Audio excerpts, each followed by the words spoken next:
Bumagsak sa pinakamababang antas sa halos 6 na taon ang inflation sa Pilipinas, tanging 0.9% lamang nitong Hulyo. Para sa maraming Pilipino, ito'y kaunting ginhawa sa buwanang gastusin. Mas murang bigas at mas mababang singil sa kuryente ang pangunahing dahilan ng pagbaba. Ayon sa Bangko Sentral ng Pilipinas, mula Enero hanggang Hulyo ay nasa 1.7% ang average inflation, pasok sa target range.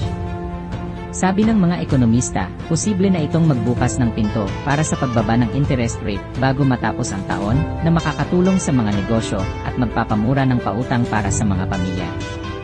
Sa Palawan, isang biglaang liwanag sa kalangitan ang sinundan ng malakas na pagsabog na ikinagulat ng mga residente at nag-udyok ng sunod-sunod na tawag sa mga otoridad.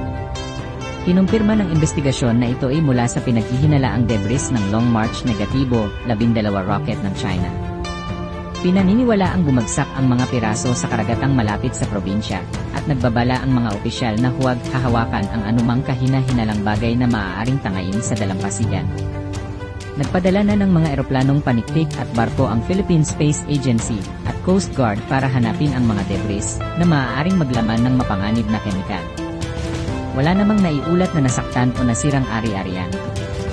At habang naghahanda ang bansa na pamunuan ang Association of Southeast Asian Nations sa susunod na taon, isinusulong ng pamahalaan ang pagkakaroon ng Binding Code of Conduct sa South China Sea.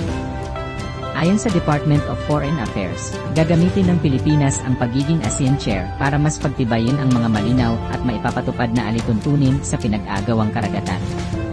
Kasabay ito ng mga patuloy na ulat ng agresibong kilos ng mga barkong Chino sa mga lugar na inaangkin ng Pilipinas.